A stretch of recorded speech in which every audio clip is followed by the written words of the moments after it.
नमस्कार। मैं हूं प्रदीप कुमार। आप देख रहे हैं पॉलिटिकल आइडिया। पॉलिटिकल आइडिया के आज के इस अंक में आप सभी दर्शकों का बहुत बहुत स्वागत है। मित्रों, बिहार में जो विधानसभा चुनाव चल रहा है और इस चुनाव में पल पल राजनीति बदलती दिखती है। हम किस रूप में इस बदलाव को देखते हैं ये निश्चित रूप से हमारी मानसिकता पर निर्भर करती है, लेकिन एक बात तो तय है कि राजनीति में कोई किसी का सगा होता नहीं है और कोई कुछ भी अस्थायी होता नहीं है। राजनीति में दोस्ती और दुश्मनी दोनों अपनी अपनी रणनीति और योजनाओं के अनुसार होती है। आज हम बात कर रहे हैं मुकेश सहनी की, इसलिए कि कल ही मुकेश सहनी के गृह क्षेत्र में मुकेश सहनी के सहोदर भाई ने अपना नाम चुना, मतलब खुद को, अब तो नाम वापस नहीं ले सकते, कल मतदान है, तो अपने आप को चुनावी रेस से बाहर कर लिया। और समर्थन किसे दिया? समर्थन उस उम्मीदवार को दिया जिस उम्मीदवार के कारण संतोष सहनी की जीत की उम्मीद समाप्त हो गई थी। पॉलिटिकल आइडिया के प्लेटफॉर्म पर मैंने पहले दिन से कहा था कि वो सीट ऐसी है जहां पर कि आरजेडी ने उनको फंसा दिया है। मुकेश सहनी ही लड़ने वाले थे, लेकिन मुकेश सहनी के नामांकन से 4 घंटा पहले जो है वहां पर आरजेडी ने एक ऐसे व्यक्ति को सिंबल देकर भेज दिया था जिस व्यक्ति के नामांकन करते ही मुकेश सहनी की जीत की संभावना धूल धूसरित हो गई थी। खैर, तत्काल मुकेश सहनी ने फैसला किया कि अपने भाई को लड़ाए, लेकिन अब जब अंतिम क्षण में, मैं, आप याद होगा जो भी हमसे जुड़े हुए हैं, मैंने पहले दिन से कहा था कि मैं भी, चूंकि दरभंगा मेरा गृह क्षेत्र है, मैं जानता हूं उस क्षेत्र को, वहां से किसी भी कीमत पर चुनाव जीती नहीं जा सकती। अफजल अली के उम्मीदवार रहते कोई भी मुकेश सहनी या मुकेश सहनी के भाई चुनाव जीत नहीं सकते। यहां तक कि आरजेडी का भी अगर कोई यादव उम्मीदवार वहां होता तब भी उसका भी चुनाव जीतना असंभव था। तो उसके पीछे वहां का इतिहास है, वहां की जमीनी हकीकत है। तो कल मुकेश, मोटे तौर पे अगर मैं निष्कर्ष में कहूं तो मुकेश सहनी के भाई को नाम अपने आप को चुनावी रेस से बाहर करने पर बाध्य होना पड़ा और उस उम्मीदवार को समर्थन देना पड़ा जिस उम्मीदवार को आरजेडी ने पार्टी से बाहर निकाल देने का दिखावा किया था। मैं ये सब जोर डाल के बोल रहा हूं, दिखावा किया था। अब स्थिति क्या हो गई? वहां अंतिम क्षण में संतोष सहनी ने नामांकन वापस लिया। मैसेज क्या जा रहा है? मैसेज ये जा रहा है कि संतोष सहनी ने आत्मसमर्पण कर दिया। बात संतोष सहनी के आत्मसमर्पण करने की नहीं है, बात अब संतोष सहनी ने अफजल अली के सामने आत्मसमर्पण कर दिया। बात यही नहीं रुकती, बात सहनी ने, अब आप संतोष को भी हटाइए, मुकेश सहनी को भी हटाइए, अब केवल सहनी ने अफजल खान के समक्ष आत्मसमर्पण कर दिया। इतिहास देखिए, आज से नहीं, 90 से मैं बता रहा हूं, 90 से, जब से राम जन्मभूमि का आंदोलन शुरू हुआ तब से, अगर पिछड़े वर्गों में बीजेपी के साथ सबसे मजबूती से कोई समाज का 2 वर्ग अगर एक टांग पे खड़ा रहा तो उसमें दो जातियों में प्रमुख जाति है वैश्य वर्ग और दूसरा सहनी समाज। दरभंगा की राजनीति में, विशेष रूप से दरभंगा और मुजफ्फरपुर जैसे क्षेत्रों की राजनीति में आप काउंट करके देख लीजिए कि दरभंगा में बीजेपी में, दरभंगा और मधुबनी में बीजेपी में सहनी समाज का कितना पहले से ही बड़ा प्रतिनिधित्व रहा है। तो अब क्या होना है? स्पष्ट संकेत है।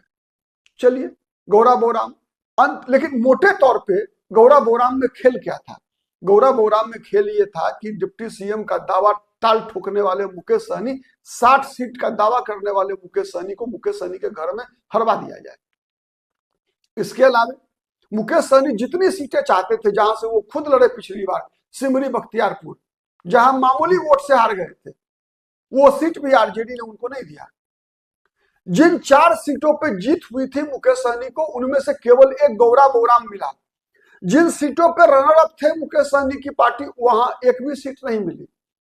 मुकेश सहनी के पसंद की एक भी सीट मुकेश सहनी को नहीं मिली। जहां मिली भी वहां भी खेला किया गया जैसे सुगौली का। मुकेश सहनी चुनाव प्रचार कर रहे हैं। मैंने बताया था पिछला वीडियो में, हर सीट पे जा रहे हैं, कांग्रेस की सीट पे भी जा रहे हैं, आरजेडी के सीट पे भी जा रहे हैं, केवल एक कारण से कि मुकेश सहनी को डिप्टी सीएम बनाने का वादा है। अब इस वादे का भी परीक्षण कब होना है? 14 नवंबर को।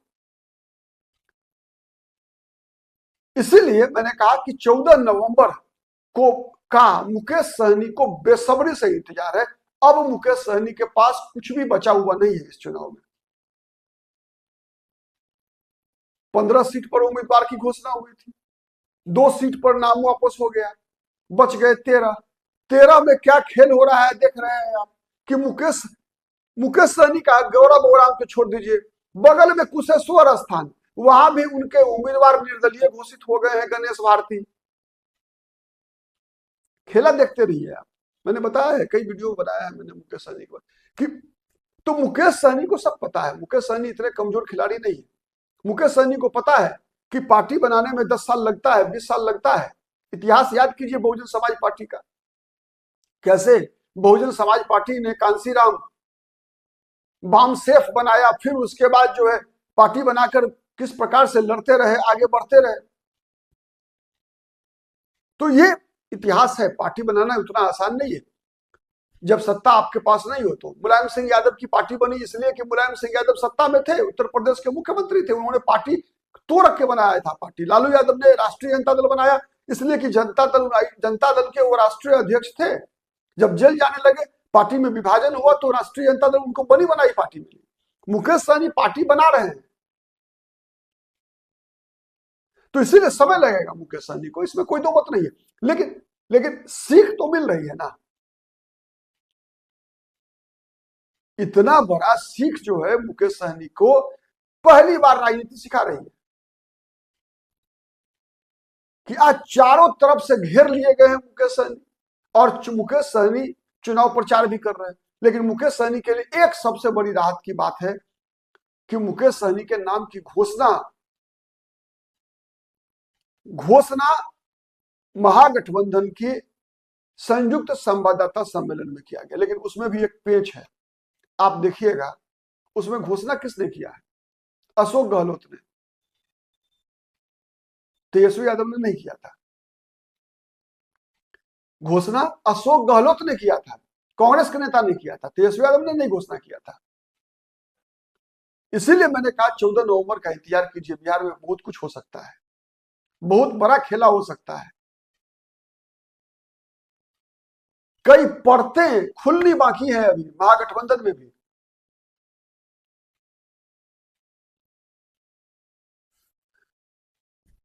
तो सबसे बड़ा खेल का कोना क्या होगा कि यदि महागठबंधन सत्ता में आती है तो तेजस्वी यादव क्या करेंगे?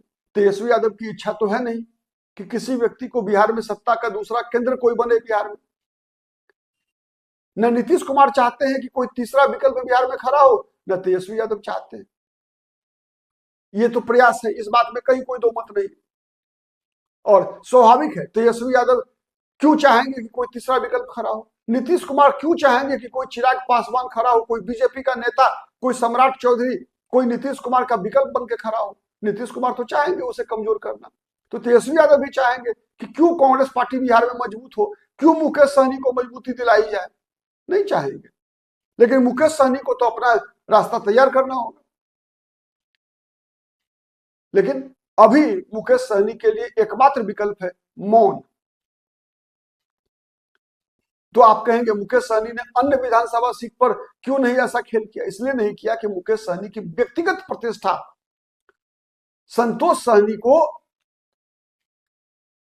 जो स्थिति बनी वहां गौरा बोरा में, संतोष सहनी की स्थिति बहुत ही कमजोर थी। सम्मानजनक वोट भी मिलता हुआ नहीं दिख रहा था। वहां केवल मुसलमान ही नहीं बल्कि यादव जाति के लोग भी अफजल खान के साथ जा रहे थे, न कि मुकेश सहनी के भाई के साथ। इसलिए प्रतिष्ठा बचाने के लिए, इज्जत बचाने के लिए कि दूसरे नंबर पे भी नहीं तीसरे नंबर पे चले जाएंगे संतोष सहनी, इसलिए मुकेश सहनी ने अंतिम क्षणों में चुनाव प्रचार समाप्त होने के बाद संतोष सहनी को चुनावी रेस से बाहर करवाया। और अब इंतजार कीजिए 14 नवंबर का। 14 नवंबर तक मुकेश सहनी चुप रहेंगे, तब तक जब तक कि चुनाव का परिणाम नहीं आ जाए। और चुनाव के परिणाम आने के बाद एक नया खेल बिहार देखेगा। केवल एक लाइन और जोड़ दूं, जो मैंने पहले भी कहा, आज मुकेश सहनी अगर महागठबंधन के मंच पर हैं तो उसमें सबसे बड़ी भूमिका है दो पार्टियों की, सीपीआई-एमएल और कांग्रेस पार्टी की। पिछली बार तेजस्वी यादव के साथ मछली खा रहे थे, कांटा दिखा रहे थे, संतरा छील रहे थे। इस बार कभी देखा है क्या? नहीं देखा है। राहुल गांधी के साथ मछली पकड़ रहे थे। तो ये सच्चाई है। 14 नवंबर का इंतजार कीजिए, बिहार में बड़ा खेल होगा। परिणाम कुछ भी हो, किसी भी गठबंधन के पक्ष में जाए, लेकिन खेला होना है, तय है। और इस खेला के केंद्र में मुकेश सहनी भी होंगे। मुकेश सहनी हो सकता है बड़े खिलाड़ी होंगे। आज के लिए इतना ही। बहुत बहुत धन्यवाद।